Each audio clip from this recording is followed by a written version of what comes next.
They thought she was lying. Just another con artist wearing the uniform like a costume, claiming titles she hadn't earned. So they cuffed her, interrogated her, laughed, and called it justice. But the truth? The woman they dragged into that interrogation room that morning wasn't impersonating a Navy SEAL. She was one, a real one, buried deep enough that even the military forgot she existed. And when that truth came out, it didn't come from her mouth. It came from what happened next, what they saw. Now, before we show you the moment that shut every voice in that room, drop a comment below telling us where you're watching from and hit that subscribe button with the bell icon turned on, because what you're about to see is what happens when silence wears the trident. The wind came in low and restless across the flat concrete stretch of Sancaster Airfield, carrying with it the smell of jet fuel, sea salt, and heat already rising from the tarmac. A line of rust-streaked reserve Humvees idled near Hangar 12, while volunteers moved crates and paperwork under the supervision of a Navy logistics coordinator checking names off a clipboard. At the far end of the apron, a gray civilian SUV pulled into a gravel-lined lot marked Authorized Personnel Only. The woman who stepped out didn't rush. She moved with quiet efficiency, like someone who had nowhere to be late for but everything planned down to the second. Her boots hit the ground with precision. Cargo pants, tan undershirt, worn military-issue backpack slung over one shoulder, no unit patch, no insignia on her shirt. But there, stitched into the black webbing of the duffel's shoulder strap, was the unmistakable gold trident of the U.S. Navy SEALs. Lieutenant Commander Tessa Raines didn't offer smiles or handshakes. She simply walked straight toward the control booth, a red-tagged access badge clipped to her belt. Her purpose here was simple: conduct a logistics systems audit for the new veteran outreach program slated to launch next quarter. It wasn't a SEAL assignment. It wasn't even active duty. But she'd agreed to it for reasons that had nothing to do with recognition. By 0700 hours, everything had been calm. By 0713, she was in handcuffs. It started with a call to base security, a tip from an anonymous source claiming a woman wearing SEAL gear was posing as a veteran on military property, suspicious behavior, stolen valor, possibly armed. The military police arrived minutes later. Two junior MPs flanked the senior Sergeant Blake Nolan, a squared-off man in his early 40s who still carried himself like an enlisted bruiser, trying to impress 04S. They approached her at the Southgate checkpoint just as she was reviewing an outdated fuel manifest. "You got ID, ma'am?" Nolan asked, stiff. Tessa looked up, handed over her badge without a word. He flipped it over, frowned at the plain federal reassignment laminate. "Where'd you get this?" "It was issued last year by the VA Mobility Unit. If you call Major Creston, we'll be the ones making calls." Nolan cut her off. His eyes dropped to the trident patch on her duffel.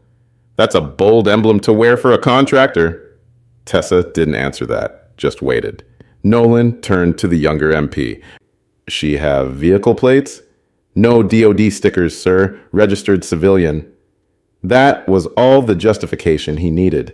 "Ma'am, I'm going to ask you to place your hands behind your back." She didn't flinch. "You're detaining me?" "Until we verify your identity. Ma'am, hands now." She did as asked, turning slowly. As the cuffs clicked over her wrists, she said one thing, not angry, not defensive, just calm. "You might want to verify before you go through with this." They didn't listen. The walk past the volunteer groups was long. Tessa kept her chin level as reservists and civilians alike paused to stare, some confused, others already judging. One man muttered something under his breath about stolen valor and social media wannabes. Another chuckled and shook his head, assuming it was a prank gone wrong. A young volunteer in a DAV shirt shook his head. "Unbelievable. My cousin's a SEAL. He'd be pissed seeing this." An older woman loading water bottles stopped mid-reach. "That's shameful. Those boys earned that trident. She's probably got a whole Instagram dedicated to it." Tessa heard every word, absorbed each one like rounds hitting a vest. But she didn't correct them, didn't defend herself. just kept walking, eyes forward, breathing steady. She didn't speak again, didn't struggle. In the back of the MP van, Tessa sat upright. Rain began to tap against the windows in soft, rhythmic sheets. She watched it trace tiny rivers across the glass as the vehicle pulled away toward base security HQ, the cuffs still tight around her wrists. The driver glanced at her once in the rearview mirror, then looked away quickly, like he'd seen something in her expression that made him uncomfortable. No one had asked who she really was. Not yet. The room was too clean to feel honest. Gray walls, no clock, no windows, just a single camera blinking red in the corner and a stainless steel table that reflected the overhead fluorescent light like ice. Sergeant Blake Nolan stood by the door, arms folded across his chest, trying to look and control. The air conditioner hummed quietly. Beside him sat Lieutenant Graham Cross, the assigned investigator, mid-30s, pressed uniform, clipboard balanced neatly in front of him, the kind of man who trusted procedures more than people. Across from them, Tessa Raines sat with her hands cuffed to a steel ring bolted into the table. She hadn't spoken since being brought in. The only sound she'd made was the faint scrape of the chair when she sat down. Cross clicked his pen. Name? Tessa Raines. Occupation? Federal Logistics Liaison, Veterans Affairs Mobility Division. Cross raised an eyebrow. And what division of the Navy did you say you served in? I didn't say. He smirked, tapping the paper. You're wearing a SEAL trident on your bag, ma'am. That's not something you just find in a thrift store. She met his stare evenly. It was issued to me. Nolan paced once around the table. We get a lot of people issued things they shouldn't have. You know how many fake SEALs we've had this year alone? 13 confirmed. 4 more under investigation. It's a real epidemic. Tessa didn't reply. Cross leaned forward, his voice dipping into that controlled, patronizing tone people reserve for someone they're certain is lying. You understand, impersonating a member of the military is a federal offense, right? Especially claiming SEAL status. I haven't claimed anything, Tessa said quietly. Then what are you doing with that insignia? It's mine. He laughed once, writing something down. You're persistent. I'll give you that. So why don't you walk us through your service record? Dates, units, commanding officers. Her eyes stayed on him, unblinking. Most of mine's still classified, but I can tell you where to look. Cross stopped writing. Classified. He looked at Nolan, half amused, half annoyed. You hear that, Sergeant? We've got another one from the classified unit. Nolan exhaled through his nose. We just want to verify your identity, ma'am. Nothing more. You already have everything you need, Tessa replied, nodding toward the badge they'd confiscated. If you contact the Mobility Division, they'll confirm clearance code 721. Cross shook his head. We'll handle the Navy side of things, thanks. You just sit tight. Nolan stepped closer to the table. You've got an answer for everything, don't you? Tessa looked at him directly.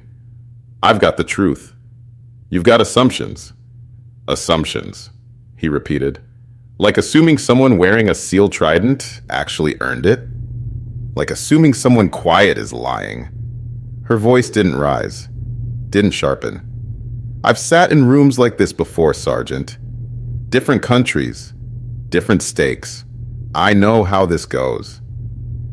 Something in her tone made Nolan's jaw tighten. Not anger, recognition. The way she said it, not defensive, not threatening, just factual.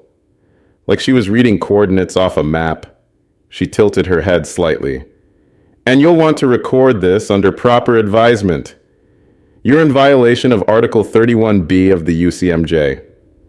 The lieutenant frowned. Excuse me? You haven't read me my rights under questioning, she said, her tone neutral.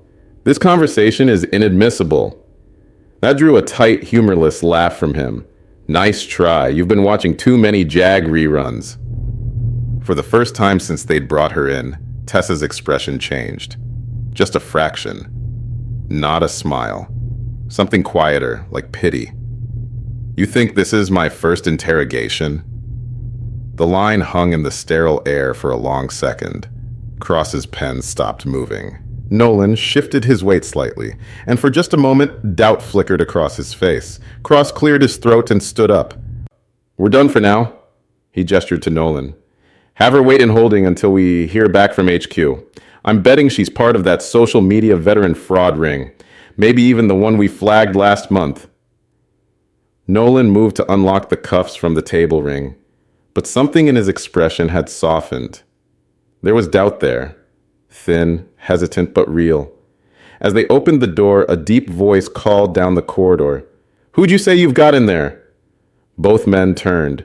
Master Chief Aaron Cade, weathered face and salt gray hair, stood outside the observation room holding a mug of black coffee.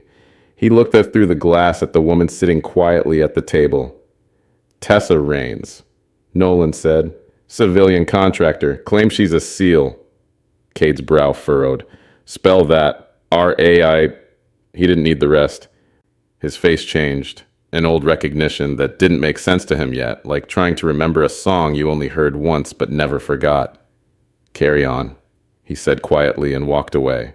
Inside the interrogation room, Tessa sat alone again, the hum of the lights steady above her, hands resting on the cold metal table. She didn't know that the first crack in their confidence had just formed, and she didn't need to. She'd been through worse rooms than this. By mid-afternoon, the entire airfield knew. Whispers moved faster than aircraft engines.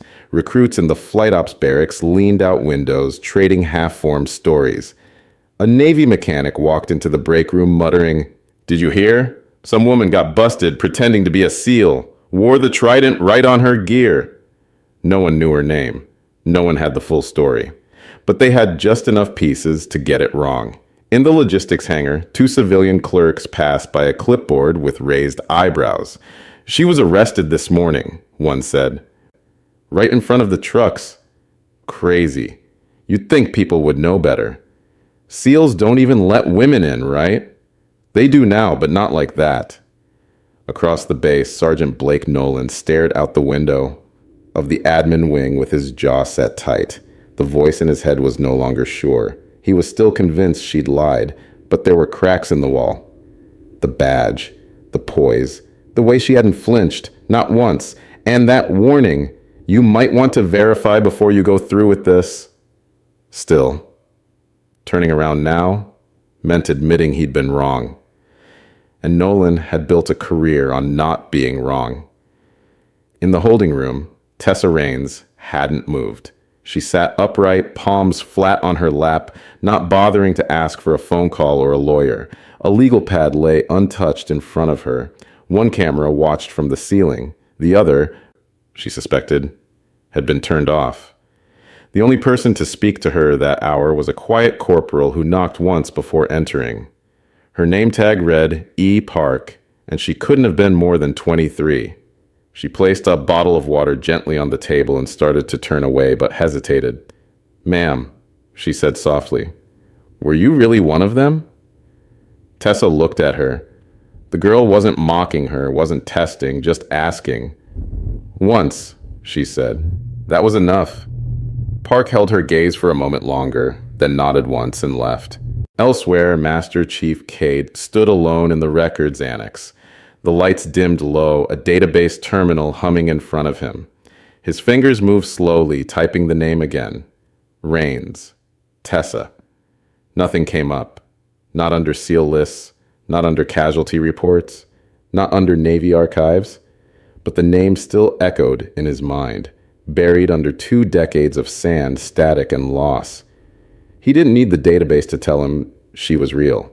He'd seen her before, not here. Not like this, but somewhere in the blur of deployment rotations and classified briefings that all started to look the same after a while.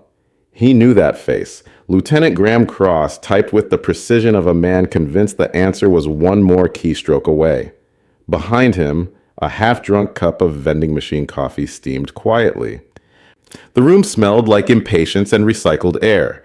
He searched again. Tessa Raines, Navy SEAL. Active, retired, resigned, discharged, no matches, no service record under that name, no personnel file, no DD 214. He leaned back in his chair and exhaled. "There's nothing." Across from him in the temporary operations center, Master Chief Aaron Cade said nothing. He just sipped his coffee and stared at the screen. Look, Cross said, swiveling toward him. I checked everything. JSSP, JPass, DEERS, Veteran Transition Log, SEAL Archive. Nobody by that name. She doesn't exist. She exists, Cade said quietly. Cross scoffed. Then where is she? No Navy entry, no SOCOM branch logs, nothing with the Trident clearance. Cade didn't answer right away. He tapped the side of his mug with one knuckle, thinking. Then, try Raven 7. Cross frowned. That's not a name. No, Cade said. It's a designation. One used by Tier 2 units, when operational files were buried deeper than names. Why would a contractor be tagged with that? Cade stared at him. You ever been embedded with SEAL teams, Lieutenant? No. Then don't assume the tags make sense to you. Cross sighed and turned back to the keyboard. All right, Raven 7, let's chase your ghost. He keyed into an older gateway, SOCOM's deep archive system used only for high-clearance forensic pulls. The interface looked like it hadn't been updated in a decade. Clearance code required. Cade leaned over and typed his. The system paused, then loaded. Raven 7. Status, presumed KIA. Operation Stone Current. Role, Joint Extraction Lead. Branch, NSYC, redacted. Assigned identity, retired. Deep cover, VA. Tessa Raines. Access, level 6. Restricted. The cursor blinked slowly under the entry. Cross didn't speak. For a long moment, neither of them did. The hum of the terminal filled the silence like static. She was buried, Cade said finally. Operationally, medically, legally. Stone Current was a black op. Communications were lost after a double casualty extraction. Navy marked her KIA to protect the withdrawal route. She came back burned, half her team dead. She opted to disappear, and the system let her. Cross swallowed. She's not even supposed to exist. And yet she does. On a nearby monitor, a silent security feed showed Tessa still seated in holding. Her hands were free now, resting on the table. Her posture hadn't changed. She hadn't paced, hadn't demanded a lawyer, hadn't raised her voice. She just sat there like she'd done this 100 times before. Cross sat back in his chair, staring at the screen. What do we do? Cade stood. We uncuff her, we erase the report, and we remember we almost arrested a SEAL for impersonating herself. The coldness in the holding room wasn't just the air. It came from the metal chair, the concrete floor, the way time seemed to slow when no one spoke. Tessa sat perfectly still. But her mind wasn't in that room anymore. It was in the desert. 12 years earlier, Operation Stone Current had unfolded just past midnight under a moonless sky. Her team had inserted fast and low Black Hawk drop 2 clicks from the extraction point. Their mission was surgical. Retrieve a captured civilian engineering asset from an insurgent compound, neutralize any threats, and get out before the sun rose. It wasn't her first op, but it was the one that rewrote everything. The firefight broke out before they even hit the wall. Intel had missed a second cell guarding the rear compound. Gunfire echoed against mud brick walls as the SEAL team split, half moving in to extract, half circling to cover the exit. Tessa was in the second group. When the call came through, package secure, but we're hit. She didn't wait for permission. She moved. The evac path was collapsing. A mortar round landed just feet from the secondary corridor, spraying her shoulder with shrapnel. She didn't stop. 2 teammates were already down, one dead, the other barely breathing. Tessa hoisted the injured comms specialist, fireman carry, while suppressing fire rattled from rooftops. She didn't remember how she reached the evac zone. Just the blur of heat, blood, sand, and the screaming sound of rotor blades cutting through smoke. She remembered the backwash of the helicopter lifting without her. The split-second decision, her stepping back, letting the wounded go. Then darkness. A week later, she woke in a military ward in Landstuhl, Germany. Bandaged, sedated, half hearing a surgeon tell someone, "She's the only one we found alive." The team had logged her as missing. When no comms came, no signal, no confirmation, They marked her KIA and sealed the file. That's what Black Ops did. Tie it off. Forget the name. Move forward. Tessa had been given two choices: return under classified oversight, buried behind security gates forever, or accept a civilian identity through VA long-term reintegration and disappear. She'd chosen the second. Her new name was real enough to pass every checkpoint, real enough to vanish in plain sight. She hadn't worn the trident in public since, until now, until this week. This small base, this outreach program where someone had asked her to lend a hand with logistics for once. She'd agreed, out of habit, or maybe out of guilt, but maybe it was something else. A knock broke the memory. Sergeant Nolan stepped inside the holding room. He was alone. No bluster, no clipboard. He unlocked her cuffs without a word. Tessa rubbed her wrists once, said nothing. Then Nolan cleared his throat and mumbled, "Command just issued a correction. You're being released immediately." She nodded. "Protocol." I didn't know." She met his eyes, flat, unreadable. No one ever does. The door clicked shut behind Sergeant Nolan. But the silence he left behind wasn't empty. It was thick, with the kind of tension that comes right after a mistake gets exposed and no one knows how to fix it. Lieutenant Graham Cross stood near the observation window, arms crossed tightly over his chest. His earlier smugness had drained into something closer to embarrassment, though not quite apology. "Command verified it," he said without turning around. They used the word misidentification. Tessa didn't answer. "You were part of a covert team, operating under Ravencall protocols. Everything's still sealed. But, yeah, we saw enough." Across the room, Nolan looked like he'd aged 10 years. His shoulders were squared, but not out of confidence, more like damage control. "They've cleared you of all charges. You're free to go." Tessa stood slowly. Her movement was deliberate, controlled, like every joint in her body knew exactly how far to extend without wasting motion. Cross stepped forward, uncertain. "Why didn't you just tell us?" She paused halfway to the door. "Because you wouldn't have believed me." Nolan opened his mouth like he wanted to argue, then thought better of it. "You could have raised hell," he said instead. "Could have called JAG, the press, whoever, and put the whole operation under public audit," she replied calmly. "There's a reason I stayed buried. This wasn't about me." Cross looked like he wanted to say more, but came up empty. He sat back down. That's when the door opened again, quietly this time. Master Chief Aaron Cade stepped in, still holding his coffee like it hadn't gone cold. He nodded once at the others, then turned to Tessa. He didn't salute in the formal way, just enough to show he remembered, enough to show he knew. "Welcome home, Commander," he said. The title froze the room. Tessa didn't react. Not in any way someone else would have noticed.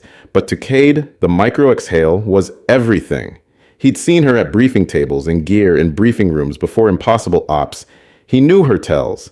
That breath was relief, or something like it. He handed her the duffel bag they'd confiscated earlier, still zipped, still intact. The trident patch sat right where she'd sewn it years ago. She took it without a word. Cross stood awkwardly. "We, had to file a temporary report. It can be sealed if you submit a correction request." "I don't need it sealed," she said, "just erased." He nodded quickly. "Of course." Tessa turned toward the door. Nolan shifted to the side without being told.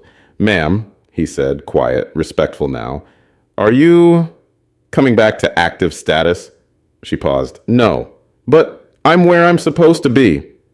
She didn't elaborate, just walked out, bag slung over one shoulder. No one followed her, and no one dared speak the word imposter again.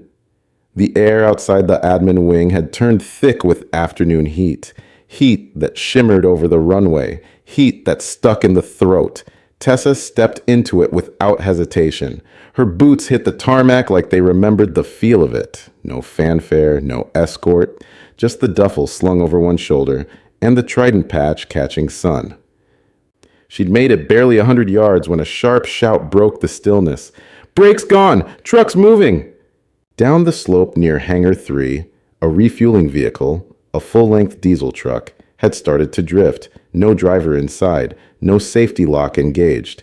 Its rear wheels had caught just enough slope to build speed, and its trajectory straight toward a C-130 cargo plane where a dozen reservists were loading pallets. The scene snapped into chaos. Officers barked commands, a siren wailed half-heartedly. People ran, but none toward the truck. Tessa didn't think. She dropped the duffel, bolted across the tarmac, full sprint, arms pumping, legs pounding the hot concrete. The truck was 20 yards out, 15, the nose veering slightly, but not enough. She reached the cab door, jumped, one boot on the running bar, hand on the door handle, wrenched it open mid-motion. Inside, nothing, no keys, just an ignition override. Her fingers found the manual brake lever, buried beneath the dash, and hauled it back, hard. The truck groaned, jolted, then stuttered to a full stinking stop, just 4 feet short of the aircraft's wingtip. Silence, the kind that follows when everyone realizes they just watched something impossible. One by one, heads turned. A few jogged closer. Nolan stood frozen near the admin door, eyes wide. Cross emerged from behind him a second later, blinking into the light like he'd just walked into a different reality. A reservist, who'd been loading the C-130, stood with his mouth open. Did she just save the whole damn aircraft? Another finished. The volunteer in the DAV shirt, the one who'd called her shameful an hour earlier, stared with something between guilt and awe. Jesus, who is she? Nobody answered, because now they understood what they'd missed. Tessa climbed down from the cab, rolled her shoulder once, and picked up her duffel. Only then did they notice. The movement had pulled her sleeve up, just enough to reveal the faded outline of a tattoo. Not just any tattoo. A frogman trident, inked long before it became trendy. Sun-bleached, worn, and half-hidden under a scar that sliced through the eagle's wing. No one said a word, because now they saw it. Not just the trident on her bag, not just the name buried in a classified archive, but the instinct, the reflex, the training that doesn't go away, no matter how many years or names get stacked on top of it. She slung the bag back over her shoulder and walked off the runway, not waiting for gratitude, not expecting any. She didn't need their belief. She'd already lived through the proof. They found her in the hangar's shadow, standing by a rusted fuel drum and sipping from a paper cup of water like nothing had happened. By then, word had spread again, but this time with awe instead of mockery. A full-blown logistics emergency had been averted by a woman they'd put in handcuffs that morning. The trident was no longer questioned. It was whispered like a warning. The base commander, a tall, weather-worn colonel named Marcus Denley, stepped down from the jeep himself.